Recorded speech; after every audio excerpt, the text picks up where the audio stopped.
Film Forum. It's another exciting Friday night on Film Forum, 10:30 Friday night, and we're here.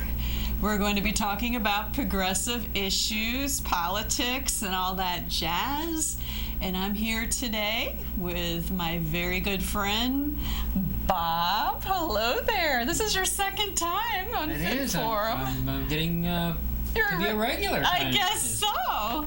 And we're going to be talking about a lot of interesting things today. We'll just a hodgepodge of stuff, and because there's a lot going on in the news. There certainly is. Not good stuff either. No, none of it's good. It's all Republican, though. And like my button says, the road to hell is paved with Republicans. So it says where we're going, right? Well, let's see what we're going to start off talking with today. We'll have to consult the Film Forum fortune teller. Bob, you'll have to pick a number. Let me fold it up here. You've seen these before. Pick a number, Bob. I'll pick the number 3. 1, 2, 3. Pick another number. 4. 1, 2, 3, 4. And then pick one inside there. This one. Okay. Go ahead and read. Living in the undemocratic world of George Bush. Oh, okay. That sounds like a good topic to start with. We are supposed to be, fighting for democracy? But I hope it's not the model of democracy that our government is currently giving our people, because... or not giving. Yeah, exactly. We... With the violation of so many of our rights under the Bill of Rights, and this latest thing of everybody's telephone calls being monitored, one wonders if this is a Brezhnev-style Soviet government that we have here, or what is going on? Seems like the 50s without the poodle skirts. Doesn't it? Yes, it does. Yes, it does. Yeah. Bring back the Brill cream. Well, they do torture now. Well, they do a lot of things. Apparently we do torture, but it's not okay if the other guys do. And no. It must be really difficult for our troops, who unfortunately have to go over and fight this illegal, immoral, lied about war, that their lives are put in danger if they happen to get captured by our very government. Absolutely. Because our government absconds with people, sends them to third world nations that allow torture, and have them tortured. And we do that under democracy, under the title of bringing democracy to the Middle East or wherever we choose to do that. And it kind of makes you think, why would anyone want that form? But aren't we so much better than everybody else? Aren't we the superpower? Well, there's something there about our arrogance, and of course it's all tied into to oil and money and corruption and greed. Corruption and greed. And I was discussing earlier with you, I'm pretty convinced that the Republican Party, which is the GOP, stands for greedy, oppressive pigs.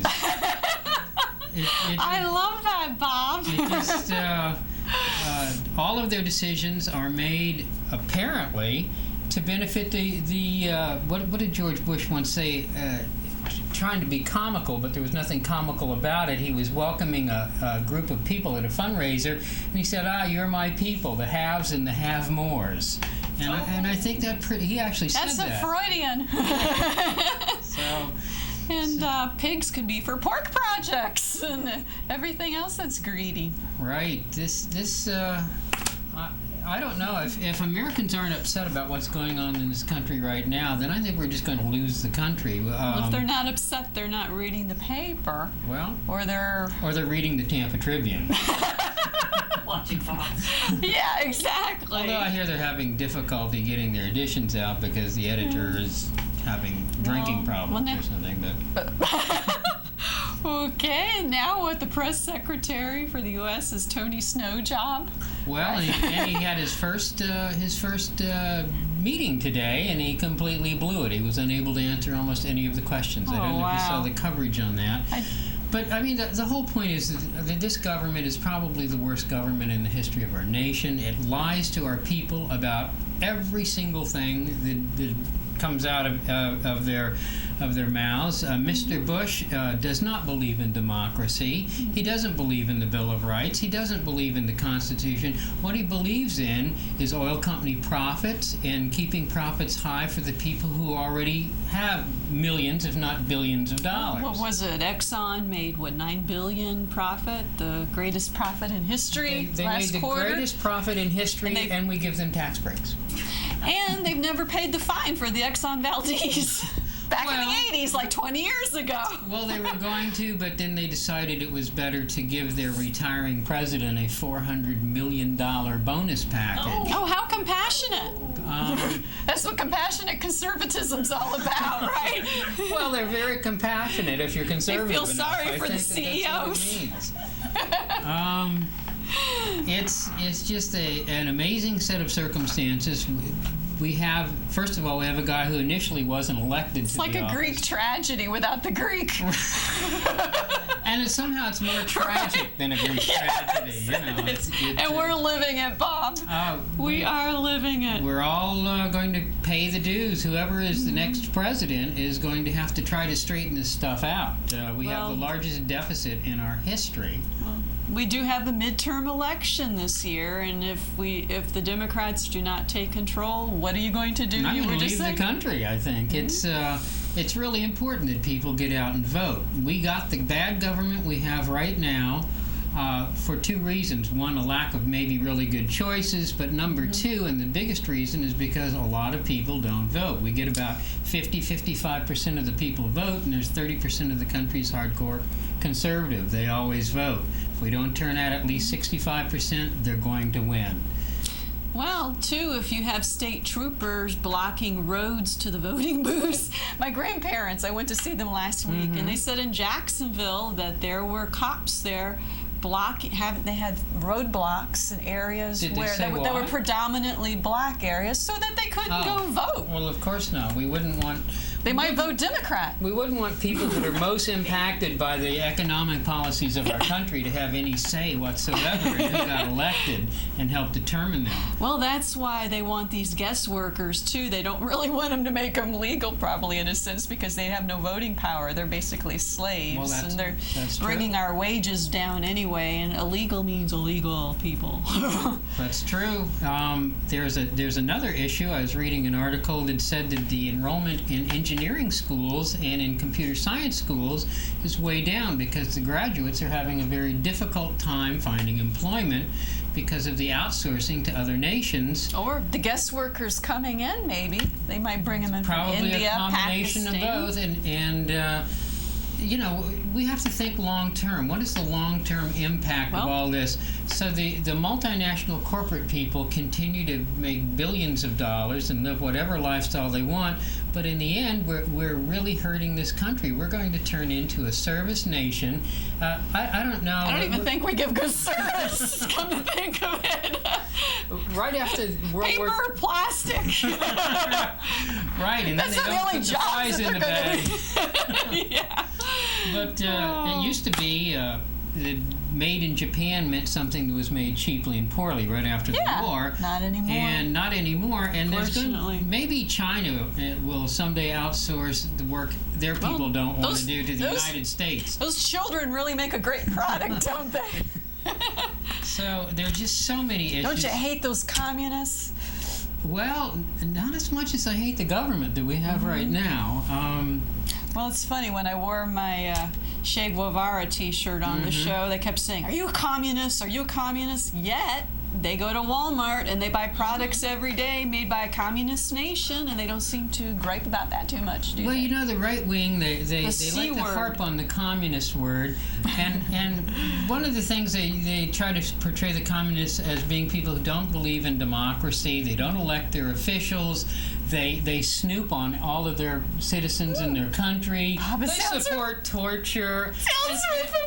And it does sound strikingly familiar to the policies that this government has. Yeah. This thing where every single phone call that any of us is making is being monitored by the NSA, and this is domestic people. Domestic people.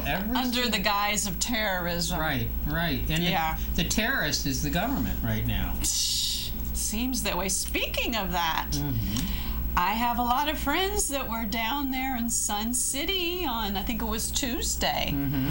They wanted to get a glimpse of Mr. Bush as he went by, touting his failed Medicare D plan, which the cutoff, well, who has a cutoff date? The cutoff date is Monday. But a lot of my friends from Tampa Bay Veterans for Peace were down there, and congressional candidate John Russell was there. And they said, oh, Mary Gerasi was there too from the studio. When Bush's car went by, the window was rolled down and a machine gun was sticking out of the window pointing at the protesters. Could this have been a Kent State in the making? Wow. That's scary. It sure is. Boy, it sounds like Banana Republic to me. You know, again, if we were But this is Sun City, not Africa, but Florida Sun City. If we saw The other that anywhere else, apartheid. we'd go crazy. Right. Yeah. It's and you know, even when they don't do that, if you want to demonstrate against something, they put you a quarter of a mile away where nobody can see you. But Right. the aiming of guns, the country is just like getting guns. too far. Well, They do like their they guns. do. It makes up for the lack in IQ, I think. There's some sort of a correlation there. I'm not sure what it is, but it seems very apparent. It was so funny. I was teaching on Monday, my environmental science class, and we were talking about lead poisoning. And remember, they used to have lead in gas back in the 70s, and how it causes developmental problems and retardation. And I had a student raise his hand and say, "Do you think Mr. Bush was exposed to lead?" I personally think he was the product of a forceps delivery. I'm not. If you notice his eyes kind of squinting and they look like these little dents up here. Yeah, I guess it was permanent. Yeah. Oh, God. And what is it that you always say Barbara Bush looks like? She has a stunning similarity to George Washington. I thought that was her picture on the dollar bill for a long time.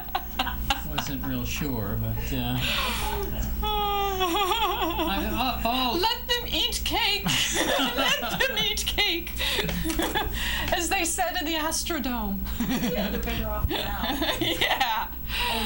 Oh man. Well, let's go ahead and put the phone number up. We're having a good time here. We'll see if we want to take some calls or not. And if they're crappy, well, we do have caller ID. We'll just talk amongst ourselves, Bob. we can do that. So, well, it looks like it's blinking. We'll give it a shot here. Go for it. All right. Welcome. Grant Michaels or Michaels Grant? Hello? Hello there. I would just like to say that. Hello? You there? I would just like to say that I really disagree with you guys, Okay. George Bush, because you're just kind of hating on him. Because I do think he's doing a great job.